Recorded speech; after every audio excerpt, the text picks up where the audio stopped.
9. A mouse submarine. The list of tasks to complete was long. First, the professor wrote down a series of numbers. Then he wrote down some symbols, crossed out the first numbers, and wrote down some new ones. Pete watched with interest. Do you remember how we had to escape from our diving bell and swim to the surface? Pete nodded. Did your ears hurt then? Pete nodded again.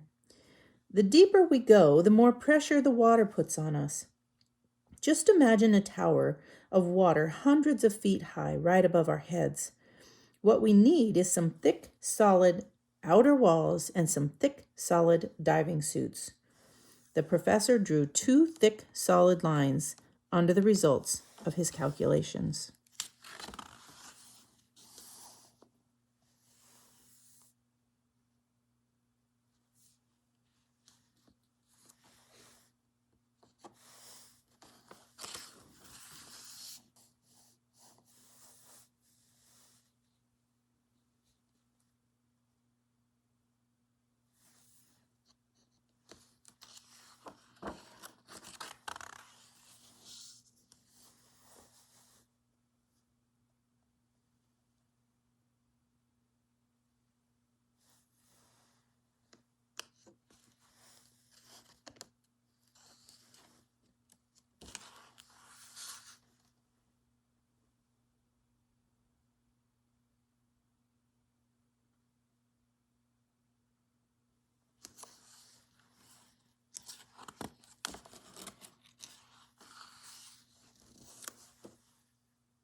Getting ready to go.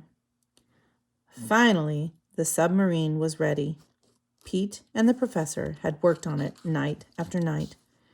It would have been too dangerous to do it in the day because curious humans could easily have caught them.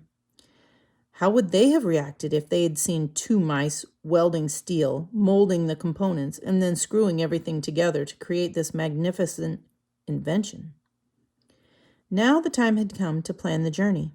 First, Pete and the professor had to get to the spot where the ship carrying Pete's ancestor had sunk. According to the professor, that was the least of their problems. He already had a plan. They would do the first stage of their journey as stowaways, hidden in a box on a cargo ship. As soon as they reached the right place, they would dive overboard in their submarine.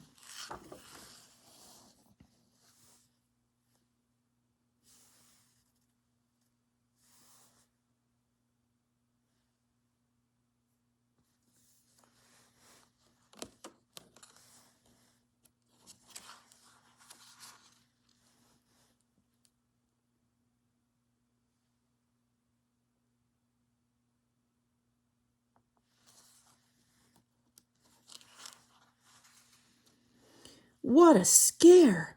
Pete and the professor didn't expect to see a cat on board. But as it turned out, the cat was not in the least bit interested in hunting mice. Over the years, it had probably become accustomed to eating fish, potato soup, and other dishes that sailors eat, and so it had lost its appetite for not-so-tasty mice.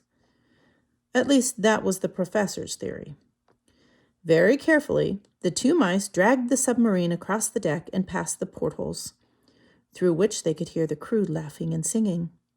Luckily, no one saw them. The 2 mice stood at the front of the ship, in front of one of the holes through which the anchor ropes passed. They closed the hatch and waited for the next big splash. It worked. The submarine slipped into the water. Splash!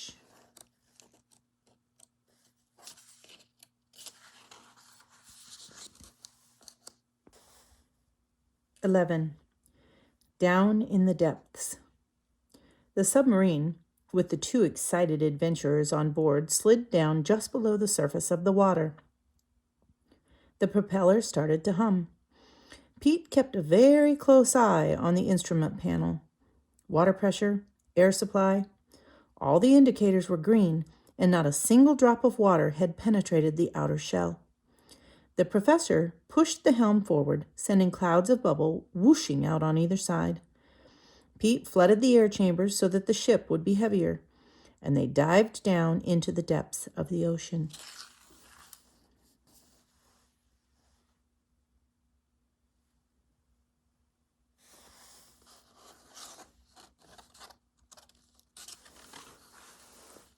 The two mice looked out through the thick glass windows.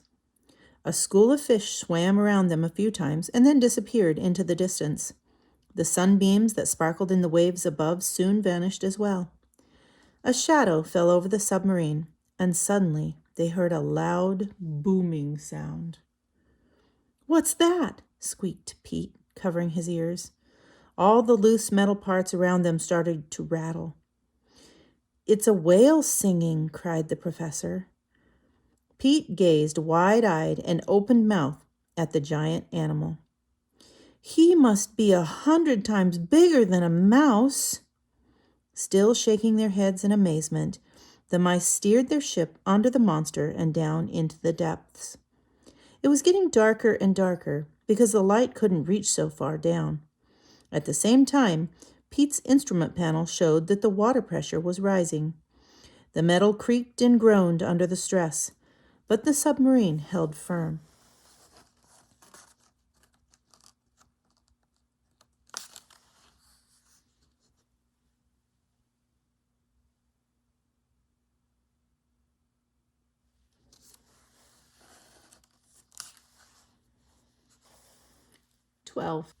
The treasure.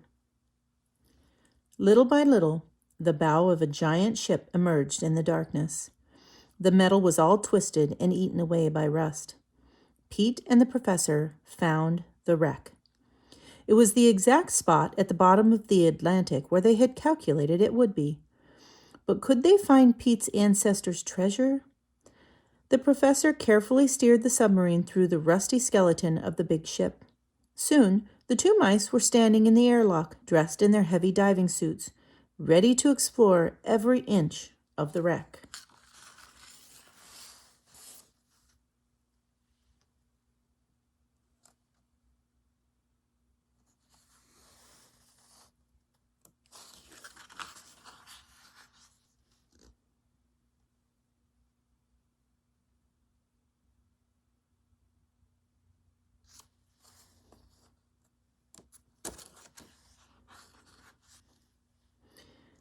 They spotted the ship's treasure.